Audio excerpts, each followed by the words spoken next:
imipira imiterekano yose Nigeria ni witera imipira imiterekano yose Nigeria set pieces maker yose ni witera Ademola Olajide Lukman sore wa ekipe ya Atalanta i Bergame mu Butaliyani kabisa. Musifuzi Jalal avuga ati nimagara neza cyane aho ngaho ku rukuta ati ndabaruzi. Sifuzi Jalal umunyamaroke.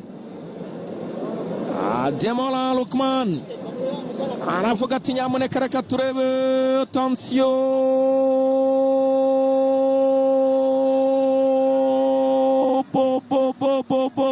kona ratabara nshuti Innocent yarateye umupira mu bicyano ugendera hasi ujya mu izamu nshuti Innocent bahagaze kuri premier poto umupira atashira hanze. Kona ya ekipe ya Nigeria soje igice cya mbere ifite ibitego bya bibiri ku busa bw'u Rwanda. Arayizamuro gongana umutwe neza cyane yakiza izamu arashoto mpira awutera hejuru y'izamu umuvandimwe Moses Dadi Simon tazamu ekipe ya Nantes. Moses Dadi Simon stade abantu baratuje twatsinzwe icyambere baravuga batena twakwishyura abantu bakomeza ka murare badukubita icya kabiri abantu bamera nk'abagiye mu nyanja y'urubura baratuza umugero mu nda hano Mayigeri mugeri mu nda maze kundebera karita mondo arayitanga umusifuzi Jalal kurana rwa ekipe ya Nigeria ayihaye arega hano ndebere ku Wilfried Ndidi karita mondo kuri Wilfried Ndidi sore cyane agatunce gakora ndebere ku nayemuze ngo andebere kuri social media za Virginia Tech ikipe yitwa Virginia Tech nabona handitse ko uwo bita Uwimana Noe yahamagaye mu ikipe y'u Rwanda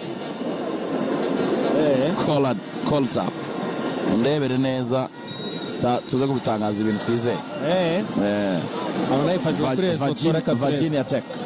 Attention reka turebe arayizamura ku frame Amavubi muri bumoso gonga n'umutwe bari bitsinze ariko umuzamu Stanley Wabali Bobo mpira tofata neza karita mondo yo Wilfried Ndidi ayiriye soro cyane hagati mu kibuga Mukaseri akabona kapiteni ekipe ya Leicester City mu gihugu cy'Ubwongereza.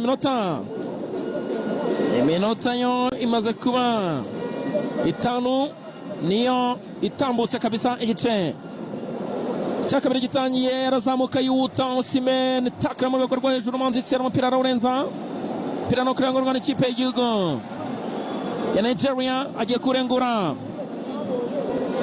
umuvandimwe yitwa Bright Osei Samuel soro ekipe ya Fenerbahce muri Turukiya.